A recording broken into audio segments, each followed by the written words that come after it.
400 grams of brown castor sugar, or demerara sugar if you're in the States.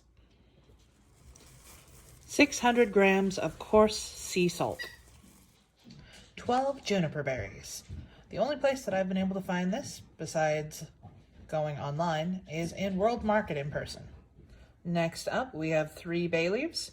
Pro tip, you can go to, if you have a Hispanic section of your grocery store, you can find your spices a lot cheaper over there. I think this was like 99 cents for a 20 ounce or 0.2 ounce, but you get a lot of bay leaves in there.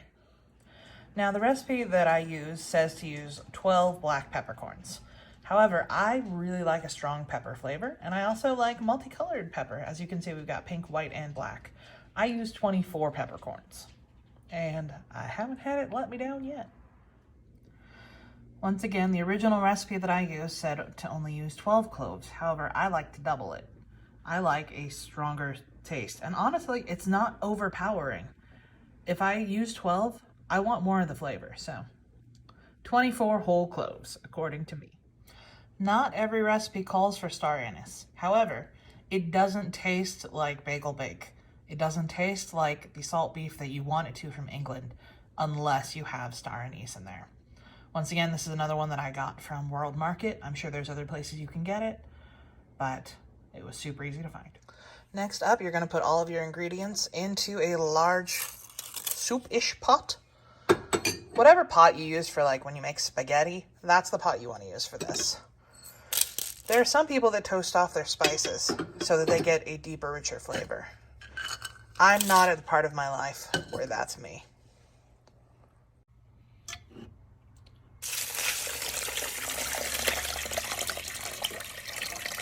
One, 2,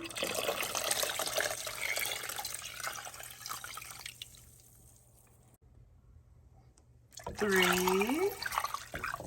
Oh God, this is gonna be close. Oh, I don't have that much space left. Oh.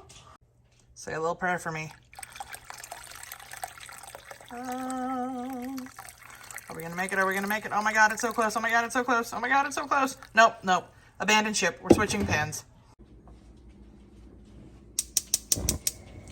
And then you turn the heat on to about medium in the definitely same pan that you were using before. I mean, what kind of amateur makes a cooking video and uses the wrong size pan? Now that you've got everything in here, stir, stir, stir. You want to dissolve that sugar. You want to dissolve that salt. You want everybody to become a good friend. And you want to bring this up to a hard boil. Look at all that. That needs to dissolve. Mixy, mix, mix. You don't really realize how long 4 liters of water will take to boil. Spoiler alert. Longer than you think. All right, so the heat is cut. Now you get to see that it has changed tremendously. No, it hasn't. You just get to wait, and because this is one of those thick enamel pans, it's going to take freaking forever for it to cool down. But it has to be 100% cool before you move on to the next step. So that's a thing. All right, so you can tell from the very dramatic lighting shift that it's been hours. It's finally cooled down. The year currently is 2022. You may notice a different sell-by date. The reason is this has been in my freezer for that long. Meat shortages of 2020, all that jazz, but we're trying to empty out the freezer. So you'll notice it says 10.3 pounds. Alexa, how many kilograms is 10.3 pounds? 10.3 pounds is about 4.67 kilograms. Okay, so my normal recipe calls for 5 kilograms. This is a little bit under, and we're gonna cut off a significant chunk of this fat. But we'll make it work. All right, so we have removed a good chunk of the fat. I did not remove all of it. I just removed that whole hard stuff that's gross. My hands are freezing. We're gonna try to get all of this in the one container. However, we saw how well that worked before, so we have a second one just in case. Next step, pour in all the stuff. All right, rest in the garage fridge. We'll check back on you tomorrow. All right, we're at 24 hours in the fridge. You can't really tell very much has changed. You'll be able to see a distinct textural difference as time goes on, particularly in the fat.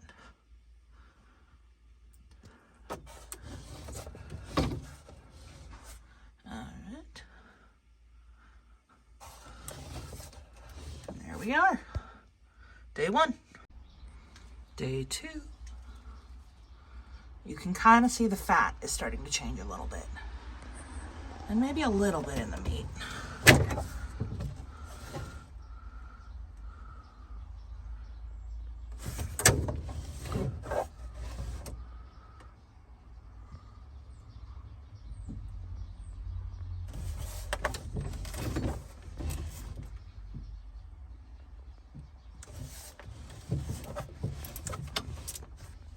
That's day 2. All right, we're at 3 days in. Starting to see some of the swelling on like the cloves. The fat's starting to do some different stuff. The meat's going a little bit pale, which is fine. I don't like putting that pink saltpeter stuff in.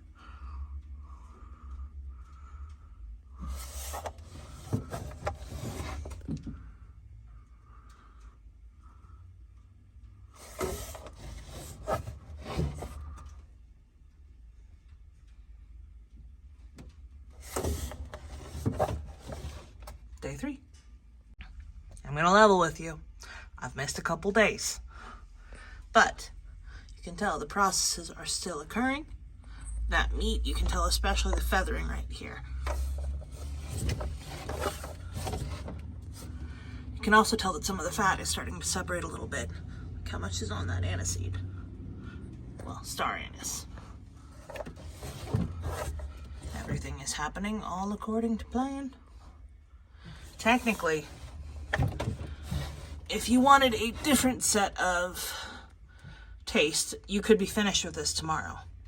However, I'm a really big proponent of the 2-week cure because I think it tastes better. We are over the week mark, and you can definitely tell that the texture is changing. You can see how stringy, the differentiation, the fat looks different.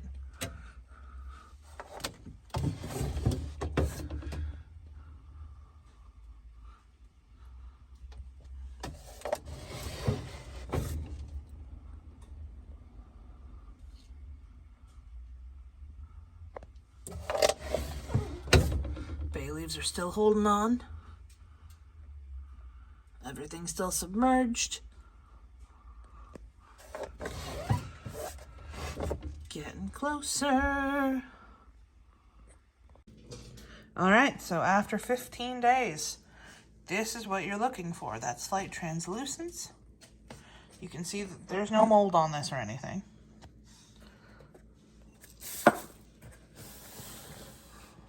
Plates in there. Still submerged. For some reason that lid is drippy a little bit, which is weird, but don't have to worry about it after today.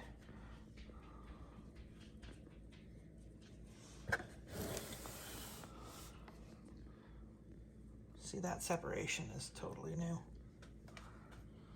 All right, so your next step, which I'm not really going to be able to video, is to dump this out, which isn't really easy to do with one hand. So I'm just going to dump it out and you'll see it dumped out.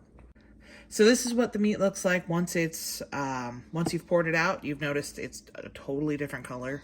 Texture's different too. Yeah, you can feel the grain on it. And then you've got random, like, here's a juniper berry that's hiding.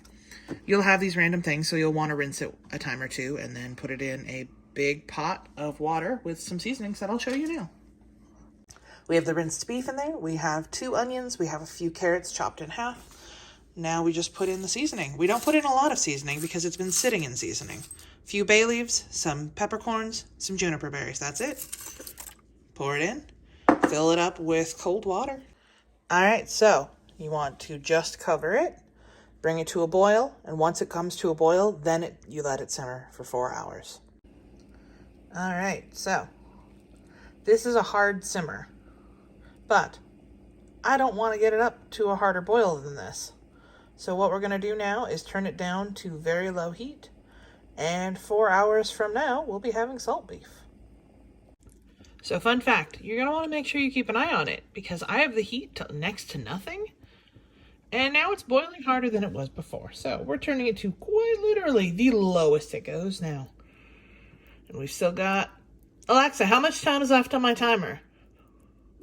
You have 2 hours and 37 minutes left on your salt beef timer. Yeah. Lowest it goes. Just checking in. It's not ready yet. We've got about an hour left to go. So you can see the meat looks like it's already cooked. Right now, we're just infusing with that delicious flavor. My house smells amazing. And you might be thinking, Haley, why aren't you putting that under water? If you add more water? Nope. It's because we're in float stage. And there's not much we can do. Just make sure that, oh, look how these onions are falling apart. Beautiful. Carrots, everything's just marrying up. You can see how far down the water level's gotten. But I wish you could smell this. 1 hour to go. All right, so you may be thinking, wow, that is an uninspired pile of beef. However, this texture, where you just pull it, I promise you, this is more flavorful than almost anything you've ever tried before in your life. So right now, we're just kind of letting that come a little bit warmer up, because we're going to use the rest of that liquid to make some potatoes. Now, I didn't record that I made these because I wasn't sure how they were going to turn out. But these are homemade bagels using Bagel Bake's own recipe. And oh my God, they are so pretty. I hope they taste good. I haven't tried one yet, but we're going to try one with that salt beef. All right, welcome to Phil's Bagel. Phil loves the everything bagel. He also likes the fattier bits of the salt beef, so give that all to him. And welcome to my sesame bagel. I prefer lean, but there's a little bit of fat, but not a lot. And we've already tried it, so we know it's incredible. So we're also going to eat some of the potatoes that we boiled in the leftover stuff. And what do you think, Phil? Worth 2 weeks? Heck yeah. Yum, yum, yum. Bye-bye.